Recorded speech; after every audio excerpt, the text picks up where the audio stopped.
This is even worse than Crowd. This is probably the worst channel on YouTube. How Argentina was ruined. Richer 100 years ago. Argentina was richer 100 years ago. Okay, let's take a look at that. Was Argentina richer 100 years ago? Argentina richer 100 years ago. We got a pretty bad start there because it turns out that Argentina wasn't actually richer 100 years ago. This is also adjusted for inflation. This is PPP adjusted, so it even looks like a lot less of an increase than it really was. Even though Argentina at the time back then was incredibly depopulated compared to how it is today, less population dense rather.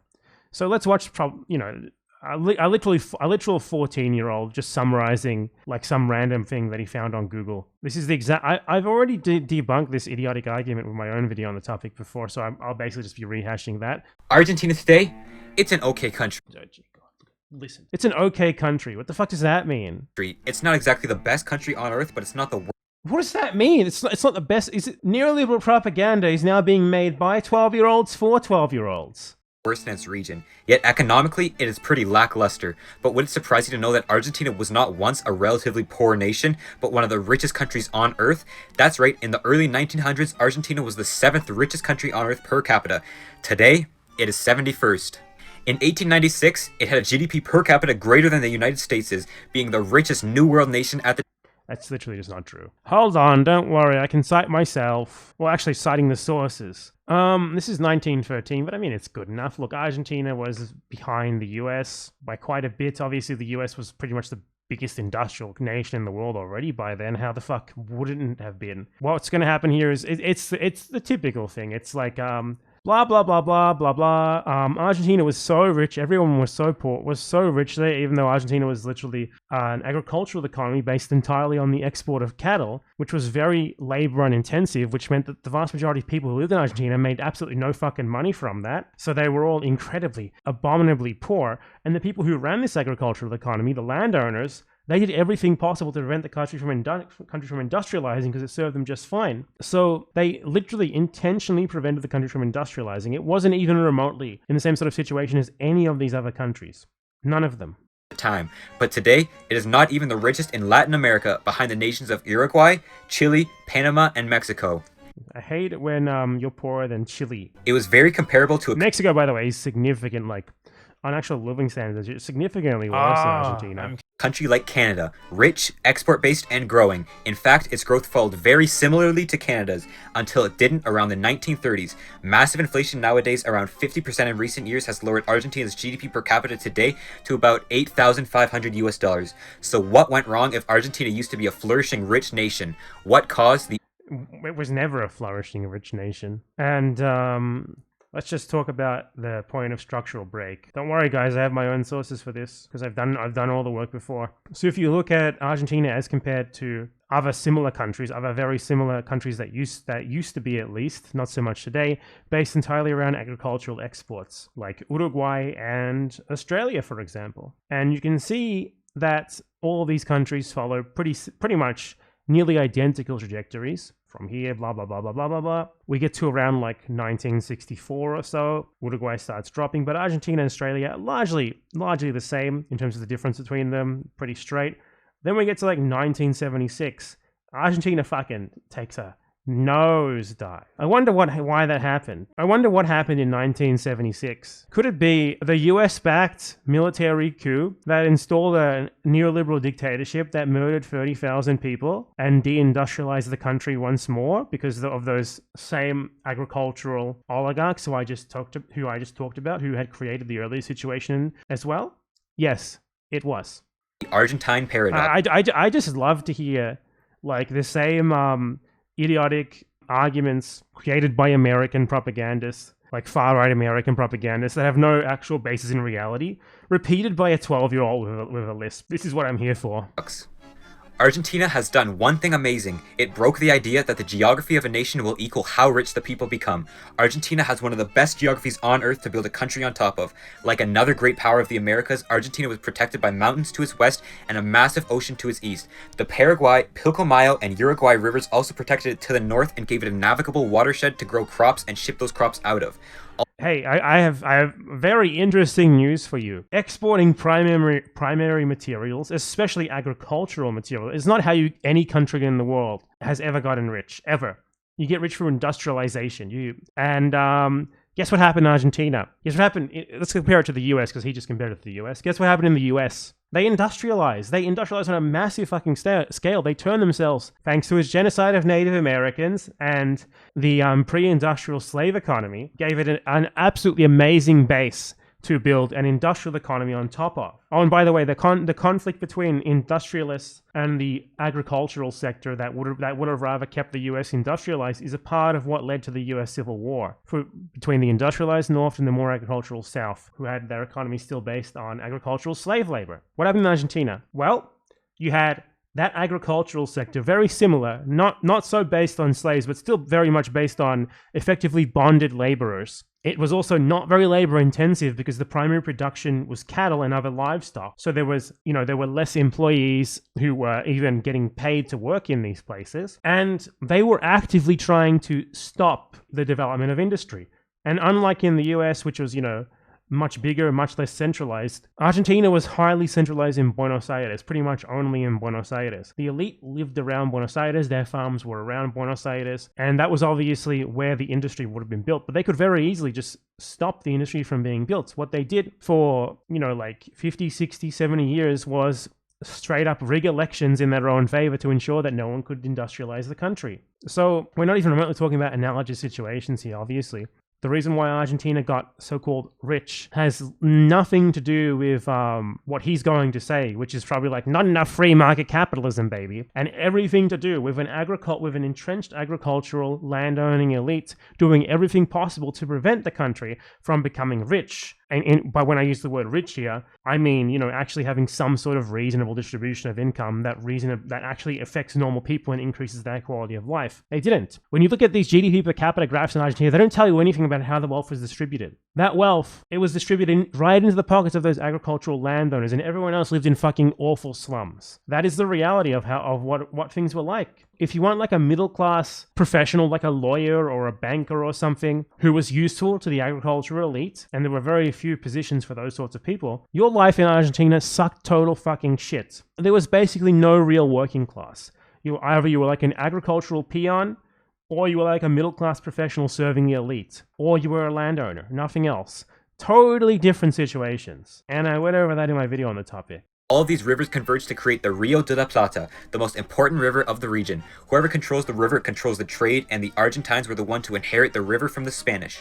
The city which sat at the mouth, Buenos Aires, ended up being the most important in Argentina, and it showed. Today, pretty much the only big city in Argentina, really. And that's actually a problem as when it comes to economic development, because when you look at the US, there were lots of different cities like, Chicago, New York, whatever, that independently developed developed industry.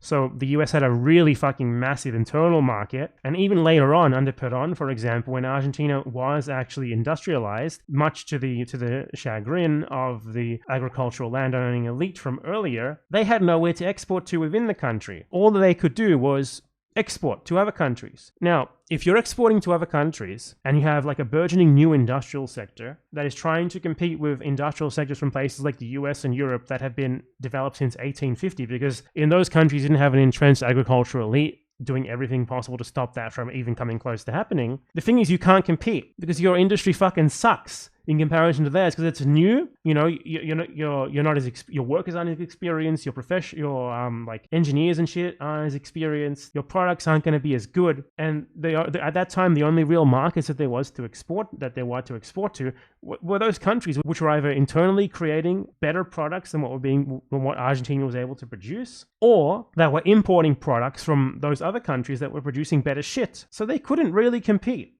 Buenos Aires makes up just over a quarter of the entire population of Argentina, and it's where the Spanish elite came to when moving to Argentina. But inland was where the real money was made. The Pampas region was crazy for agriculture, particularly the area around Buenos Aires is the best area in the country for agriculture. Wheat and beef, and became associated with high-quality food worldwide. Early in its history, it also produced silver, whose Latin name is Argentina. You will notice that pretty much every single thing that he is talking about is going to be a primary product. There will be no... He's like an 11-year-old. I shouldn't be mean to him, but whatever. Like, you do not get rich off exporting primary products to richer countries. You don't get rich off exporting meat. You don't get rich off exporting grain. That's just, it's not how it works. Hence the name Argentina. It also doesn't hurt that Argentina's climate is perfect for farming, being temperate, flat, and both hot and cool depending on the season. You will notice where the green is. It's all on the coastal area. Well, I wonder why. This makes Argentina have some of the best and biggest patches of farmland worldwide. This is modern, by the way. Argentina was not producing soybeans and corn back then. It was focused pretty much entirely on cattle, which gave it and Buenos Aires some leverage over world markets. Its geography certainly blessed the nation, but it could have been the river system and the colonial power who controlled it, who created the first blunder in Argentine development.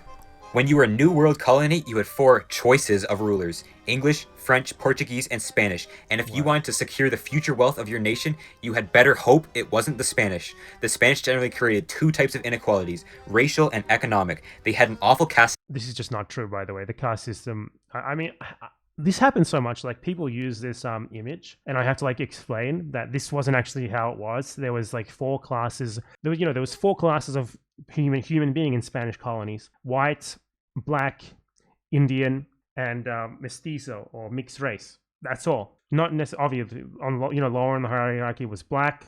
Above that was Indian. Mixed race was above that, and white was on top. Not so much white. It was usually called Spanish, but Spanish and white were effectively synonyms. So this is not true. And guess what?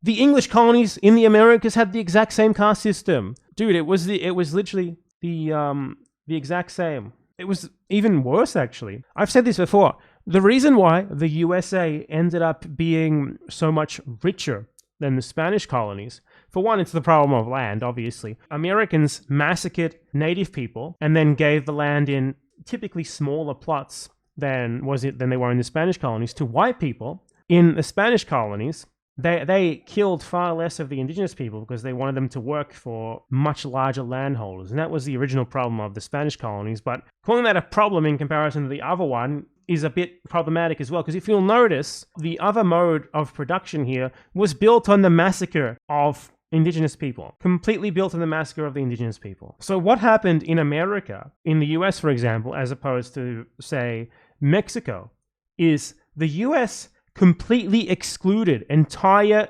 groups of people from their country. Completely. Now, obviously, if you have a country where you have, say, farmland split between, say, just for the sake of argument here, this obviously isn't a real number, say 1,000 people, then you have another country where the farmland is split between, say, 10,000 people, and, it's all, aside from this, like, imagine these countries being the exact same, the country with 1,000 people in it is going to have a higher GDP per capita. So what the Americans essentially did in this case is they excluded entire racial groups of people from the economy entirely. Black people were slaves, Indians were deported or killed. I wonder why their GDP per capita ended up being higher back then.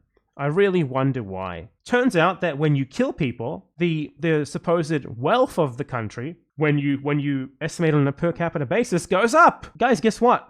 Tomorrow, if every single person in the USA died, aside from one, the US's GDP per capita would be $23 trillion. Ever thought about that?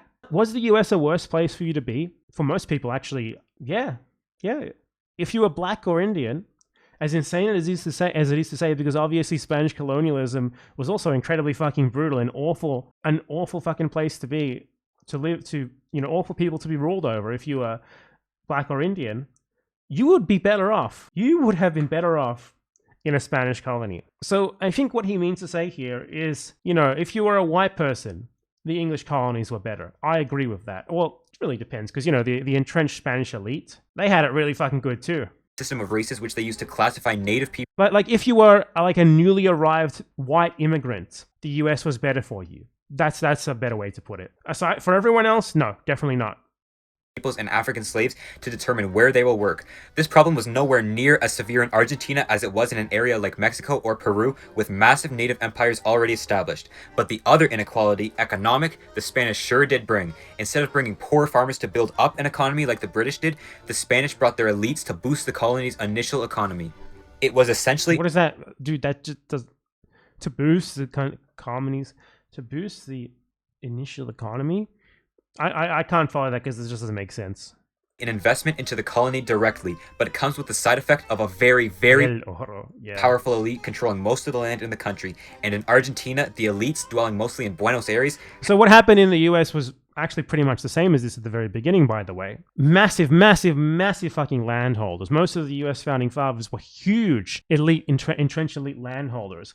And what their solution to that was to do, it wasn't to split up the land in a more equitable way. No. It was to conquer more land to the west, to genocide Native American people, and give that land to white people, to more newly arrived, less entrenched white people, so that they could drive slaves on it. I'm not going to say that one of these is any better than the other, but you're leaving a whole fucking lot out here.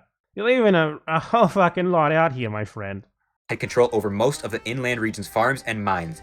The wealth stayed inside of the estates and not given to the hands of the farmers. This gave Buenos Aires control over both the politics and commerce of the entire country and gave the Argentine elite that control. It doesn't help that its politics and commerce were very intertwined. Argentina was a very Politics and commerce were very intertwined? Yeah, everywhere they are. What the fuck are you talking about? export-based colony, exporting mostly silver and wheat with beef added by the late 1700s. And this is bad.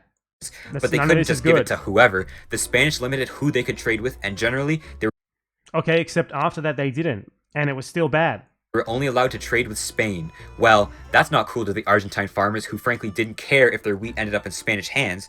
You know who else said that wasn't cool? The United Kingdom. The British had recently lost their major New World colony, the States of America, now united, and they wanted to get those juicy New World products somewhere else. They wanted to trade with Argentina, but Spain... Juicy New World products? Silver, wheat, and cows? Juicy New World products. Products that are all imported from the old world. I love those juicy New World products. Spain wouldn't let them, so they invaded Argentina, which ended up failing twice. But after the war, the Argentines realized that the Spanish didn't really help them fight the British. It was themselves. So they had a war of independence 3 years later and won. By 1860, the Republic... They just had a war of independence and won, and now they're free, guys. This is, to be honest, this is like Johnny Harris. He's like, the guy's like an 11-year-old, and he's already making a Johnny Harris video. Republic of Argentina was created, but it was not stable. Right after independence, they fought a civil war between the elite centralists and the more rural federalists, where the centralists ended up winning, and another which made the entire country was rural at this time. The Buenos Aires faction were the worst fucking landowning scumbags of the lot. Like what? Were they living in like a bustling city or something? No, the Buenos Aires city at this point, it was there as a port, an export port. It was nothing else. Everyone lived in their fucking massive farm estates, worked by like two guys where they raise like millions upon millions of cattle. It was pretty much the worst possible economic base you could ever imagine. British and French blockaded the country, stopping the precious exports Argentina needed. In fact, there was basically just one long civil war until the 1860s, until Argentina federalized, with many rebellions lasting until the 1880s. And it's now when Argentina can finally start to grow. The generation Finally, we can start to grow. of 80 was a group of the political elite in Argentina from the 1880s until World War I. They oversaw much of the boom in Argentina's growth. This was literally like a fucking dictatorship of the worst oligarchs imaginable who rigged every single possible election to keep themselves into power and to keep everything else in horrible poverty. And look at the representation of them from this 11-year-old. Dear God. I hate YouTube. Social media has ruined the world. And are usually credited with it. They were much more economically liberal than the previous rulers, incentivizing freedom economically and wanted to see their country I love freedom economically. What does that even mean in this case? grow. This included trade liberalization, making it much easier for Argentina to trade with whoever they wanted to trade with. If Argentina already wasn't export-based, it was now heavily export-driven and has been described in this time as a super exporter. Between 1880 and primary products, where's the industrialization? 1905, the Argentine... Wait, I want to see if the word industry is even mentioned once in this video. Okay, it is mentioned once. Twice. There are two mentions of it. So it does come up eventually. I can't wait to see what happens. Economy grew by 7.5 times, or 850%, making them now the 7th wealthiest nation. During this time, many European immigrants had to make a Now let's talk about what wealth means, like a raw number, like a raw number of this is how much trade happens in the country every year. Does that actually mean anything? Would you say a country is rich if there's like 5 people, for example, just a reductive example, for whom like 99% of that yearly generated wealth goes to, and there's like a million people who get literally 1% of it? But per capita, the GDP per capita would be the same either way, regardless of the distribution. So this is how this trick works, by the way. They never actually look at statistics, like anything to do with quality of life, things like literacy, finishing primary and high school, life expectancy, things like that. They always just look at the GDP per capita when they make these arguments. Because if you look at the actual standard of living indicators, you see that they went so far up. Like the standard of living indicators directly correlate with the supposed economic decline. While the economy supposedly declined in its rate of growth, things got better for the vast majority of people in the country. That might be an indication that pure GDP go up isn't a good indicator of anything. Choice whether they should go to the USA or Argentina, as both were booming, growing nations. Many Italians chose Argentina, being of a similar Latin culture, and along with others, the Argentine population quintupled. In fact, even today, about 2/3 of Argentines have Italian ancestry, more than those with Spanish ancestry. During this time, infrastructure, the railway, and literacy rates all spiked, and it looked like Argentina was going... No, this isn't even true. This is what happened unlike Peran, but it's just so weird. It's like during this time, what time are we even talking about here? To become the powerhouse of Latin America. It was even 4 times richer than neighboring Brazil at this time. Today, that number is only 1.25 times. It wasn't all fine though. There were some pretty big problems that would bite them later. The first is that Argentina was very slow to industrialize, as most of the money being made was through agricultural exports, and much of those profits went straight to the Buenos Aires elites. Frankly, the elites did not want to industrialize. So does it maybe seem to you that Argentina wasn't actually rich then? If all the money was going straight to the elite, maybe it wasn't actually a rich country. Maybe the way that you're using this word rich, wealth, etc., maybe it's wrong. Is their investment and foreign investment, which Argentina and Buenos Aires might have got a little too much of. They focused on foreign investment to prop up their exporting industries while neglecting domestic consumption. They needed the Europeans to keep importing their food or else their whole economy would collapse, and that had to happen at some point. The opening of the Panama Canal, making less ships travel around South America visiting Argentina, and the start of World War I in 1914 really slowed down Argentine exports. This was not what slowed down Argentine exports. It was just the war in general. It didn't kill the nation. No, that didn't happen until the Great Depression. Argentina was likely one of the hardest hit nations on Earth from the Great Depression, starting in 1929. We can even see on our graph of Canada versus Argentina that when the Great Depression hit Argentina, it started a downfall that it never... It's weird. It's very weird to specifically choose Canada when there are so many other points of comparison that show a very different story. Never recovered from. Their wonderful foreign investment and exports to other nations suddenly stopped. Picking Canada out of all the other comparisons, as I just kind of showed here, especially the much more close comparisons, such as Uruguay, very close comparison, and Australia, which was another country that was primarily built off agricultural economy for a relatively long time, and that also began being colonized around the same time that Argentina was becoming independent. I mean, I guess if you cherry pick like Canada, it does look a lot worse than it was. And the point of structural break just magically can be pushed back a lot. Argentina was ruined. I just noticed the title. Argentina was ruined? Doesn't actually sound to me like it was ever actually very good.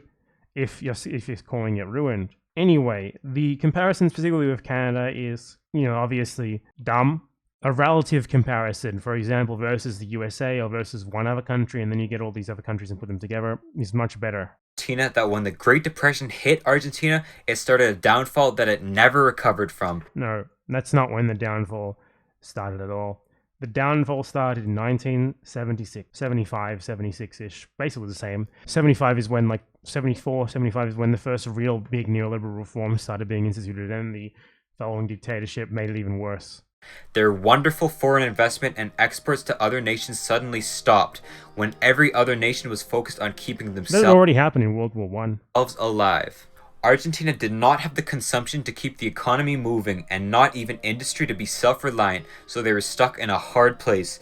The new strategy was to focus on import substitution industrialization, essentially replacing foreign goods with domestic goods. Don't try it even once, they say. When it worked for a dozen countries around the world. The only reason it didn't work in Argentina is because of very specific Argentine circumstances. One, the complete lack of a non-Buenos Aires internal market, and the fact that the country was still relatively very unindustrialized compared to the countries where import substitution industrialization did succeed, because it had only started very recently. And probably the biggest thing is that while you had, for example, Japan and South Korea, where import substitution industrialization did work very, very well, the reason why it worked there is because these countries had a very large base of rural peasants, and those peasants could go and work in the factories. Argentina didn't have that. Argentina's rural economy was very relatively labor intensive due to the fact that it was focused on livestock. So they want these peasants just sitting there waiting to migrate to the cities to become the workers for a burgeoning industry. They're not as ready of a supply as just a bunch of peasants who happen to be sitting there who you can forcibly proletarianize by making them move to the cities through the classic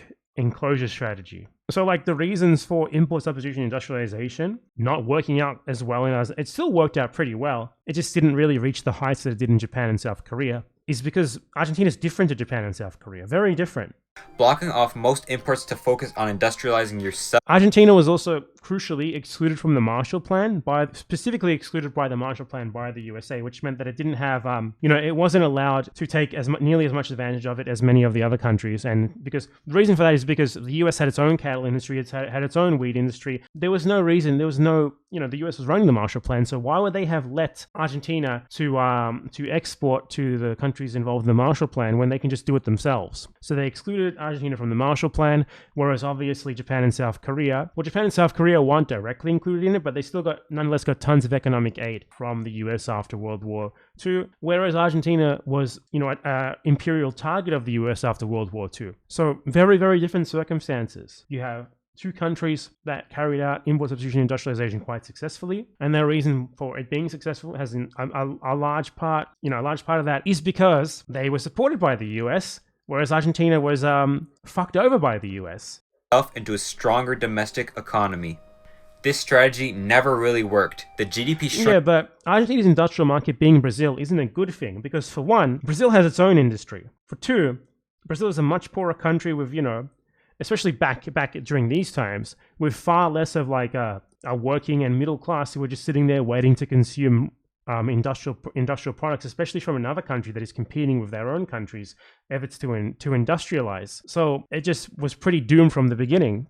By 25% in 3 years. Doomed is the wrong way to say it. It didn't work out badly. It just didn't work out as well as the incredibly rich countries of the world. Argentina's industrialization improved the quality of life of the vast majority of people in the country by a massive degree. Turmoil and violence were more and more common. People migrated from the country to the cities for more job opportunities, only for the elite to become more powerful and not focus on the development of the country.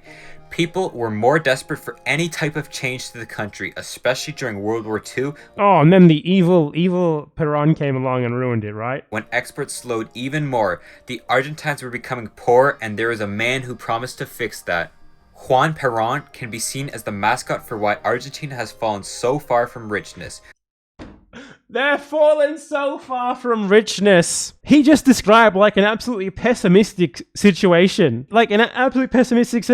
All of the money, all of the riches, all of the wealth going straight into the hands of this entrenched agricultural elite.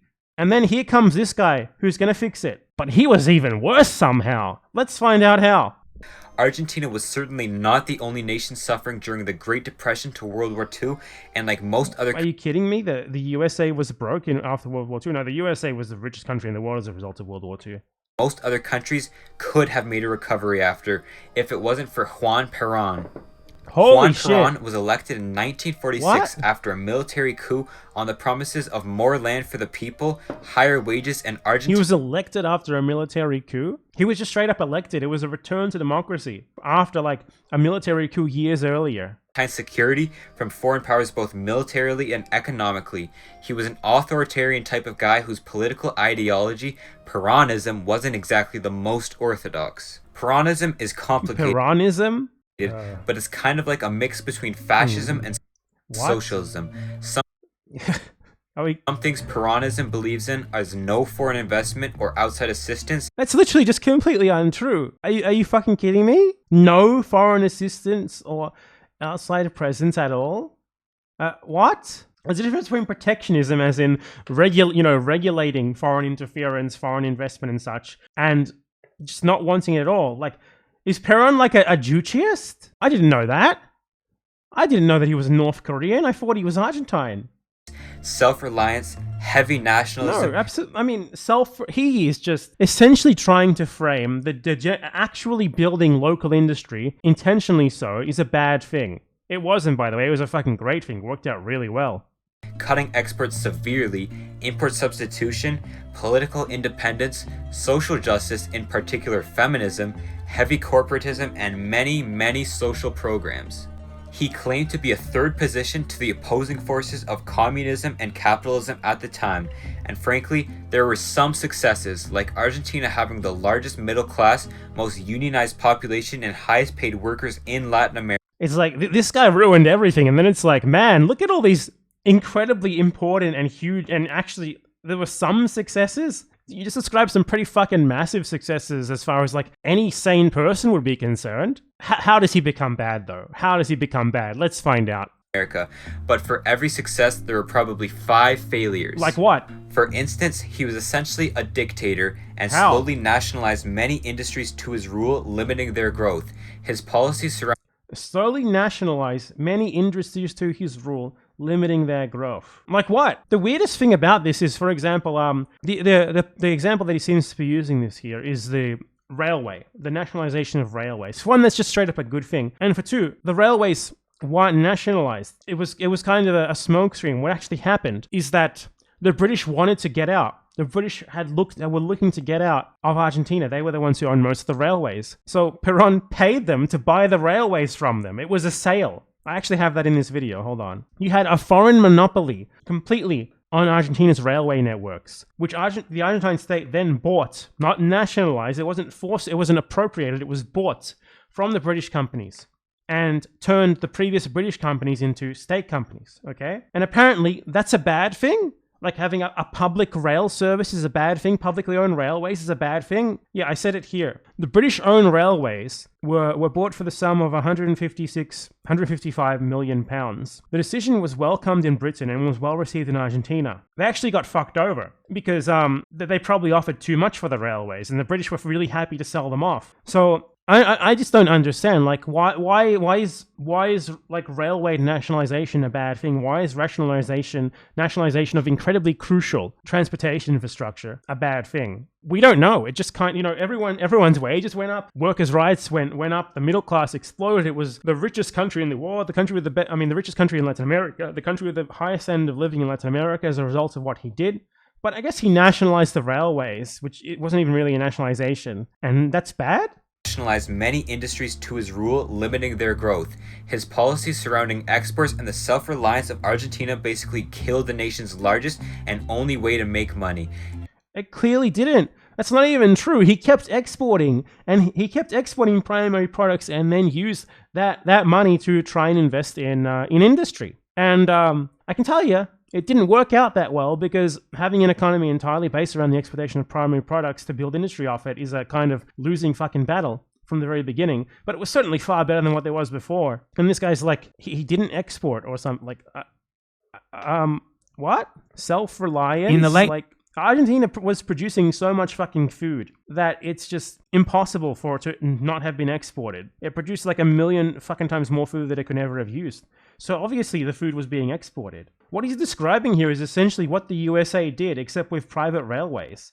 And as for these social programs he promised, well, when you get rid of your way to make money, you can't really pay for them. So they just made new money, and then that money became worthless. From 1944 to 1974, inflation averaged 26%, far above the 2% most developed countries aim for. And parents... So, according to this, inflation went up, and that was bad, and it ruined everyone's lives. When you look at this graph here, regarding the income and distribution in Argentina, the top 1% income share, as compared to a bunch of other countries, US, Australia, New Zealand, Canada. We get to the Peron era around like 1946. At that point, it was what, 23%-ish. Look what happens once Peron gets into power. The top 1% income share falls fucking massively all the way down to from 23% to around 12%. During his own term, fell by about 10%. Obviously, things became way more equal. So, and if you look at the real income per adult in Argentina during this period, during the Peronist period, it went up from around 4,400-ish at the beginning of his 4,400-ish. I'm pretty sure this is per year in 1946, right here, to by the end of his presidency, above 5,000. So we're not really talking about some sort of incredible decline here at all. Especially, you can clearly see the massive fucking continued rising afterwards, because the stuff that he instituted didn't just go away once he was out of the presidency. And when does it start dropping again? During the neoliberal military dictatorship. Wow, what a surprise. The best way to completely debunk this narrative is to look at measures that actually show you what people were earning, how their quality of life was, etc., as opposed to just the line. And they clearly show you that things got way fucking better once the oligarchy lost some of their power, once the country began industrializing. Because obviously, industrialized countries tend to be better places to live than non-industrialized countries. Before, inflation averaged 26%, far above the 2% most developed countries aim for, and parents' forced redistribution of wealth away from agriculture and into industrialization, trying to protect industry, did not make inflation any better. So by 1950, the average Argentine was about half as rich as the average American. He's saying that based on GDP per capita. They got richer. It has not, GDP per capita is not the wealth of the average person. That has nothing to do with it. If you want to look at the wealth of the average person, you look at the wealth of the average person, which you can do here. And you can clearly see that it went up significantly during Peron's governance. Juan Perón did lose office to a coup d'etat in 1955, who continued the import substitution industrialization. No, they didn't. There were people who came later, after the dictatorship was over, this dictatorship held elections, who continued it. Yeah, and it worked great. Gambit that has clearly worked so well. But he came back. In 1973, he was elected once more and then died the next year. His wife, Isabel Perón, ruled for a short time after him, but she was later... And she implemented the country's first ever neoliberal reforms. That went fucking horribly, by the way. They were right here. Right there on that graph when the massive drop starts. That's when they were implemented. Exiled to Spain in 1981, the parents may have left, but their legacy still remains in the country to this day. That's it, we're stopping there? Parents left, manufacturing in Argentina was on the decline, perhaps due to the lift of import substitution policies. GDP per capita fell by 20% from 1975 to 1990, and inflation averaged... I'm searching for the word dictatorship. Dude, you would think there would be some... I'm just in shock. I'm just fucking in shock. So Peron apparently made the country poorer, 25 years before this, even though most people in the country actually got significantly richer as a result of what he did. Then, as soon as Peron is gone, there is this fucking massive drop in every single possible economic indicator and quality of life indicator. But somehow that's Peron's fault still. Even though, he was overthrown, or his former wife was overthrown, because even though they had taken a sharp turn to the right by then, it was still too much for the agricultural elite, who in cahoots with the United States of America overthrew them and deindustrialized the country. 300% in the same period. The deficits were so high that many foreign investors decided to leave the country outright, and when Argentina could not pay off its massive foreign debt made by the dictatorships, it fell into a... Made by the dictatorships? There was one dictatorship, and that's his only mention of it. No mention as well about what they actually did economically. No mention whatsoever. I wonder what it was they did economically that caused this to happen. Was it undoing everything that Peron had done? And then that turning out to actually be fucking awful for everyone except the most richest people in the country? Yeah, it was. Huge recession from 1998 to 2002 called the Argentine Great Depression. Skipping over some details, Argentina began to grow again, but inflation was still high. That also happened because of more neoliberal reforms by fucking Menem, who's not being mentioned either. Just the economy goes down, and it's all Peron's fault somehow, even though his reforms were instituted 40 years earlier. Somehow still his fault. We don't actually talk about what these people did to make this massive downturn so much worse than anything that Peron had ever done. We don't talk about what they did because free market, baby. I'm an 11-year-old American. And the debts accumulated could not be paid back again. So in 2014, Argentina defaulted on its debt again, and again in 2020. To put it lightly, Argentina is not exactly the most trusted country on the world stage when it comes to keeping your money safe with them.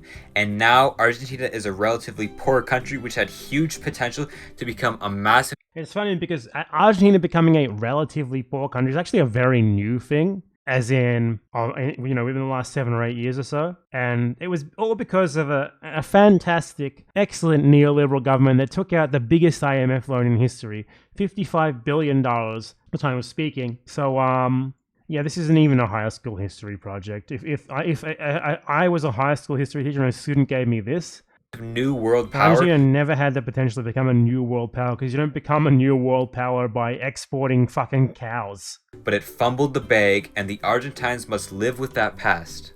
The Argentine paradox has a couple of key answers. Argentina should have been an export-based rich nation much like Canada, but its failure to find new alternatives... There's no such thing as a primary agricultural product exporting nation that is rich. It's not a thing. After its initial wave of geographical expansion, like the US, Canada, and Australia did, hurt its ability to bounce back while exports were low. Unlike the English colonies, only a small number of landowners owned huge areas of land, creating... In the English colonies, they mass murdered all of the indigenous people, or like tried to drive them into the sea, in order to give smaller parcels of land to white people so that they would be less likely to rebel against the bigger landowners. In my opinion, between those two choices, the awful Spanish one is less bad because at least you're still fucking alive. A very powerful elite with huge control over the country, concentrating the wealth among themselves. The slow transition to industrialize, along with import substitution industrialization, raised prices and stopped domestic consumption, and the deep... How does import substitution stop domestic consumption? He's just like throwing in buzzwords here. Due to the huge inflation caused their productivity to fall rapidly. Argentina is the opposite of a success story on the world stage. Yeah, I mean, obviously Spanish colonies were really awful, but the thing is, at least they had some sort of incentive to keep the native people alive, to use them as cheap labor, obviously. In the US, Canada, etc., they basically created a society that had no place for them at all. Between those two, one is clearly, they're both clearly fucking abhorrent, but one is clearly, at least you fucking are allowed to be alive. Rich nation full of opportunity, but is now a mediocre regional power with nothing really going for it. Americans should not be allowed to talk about anything, man. Just the American conception of the world is just, this is what they're teaching their kids, this is what you're producing.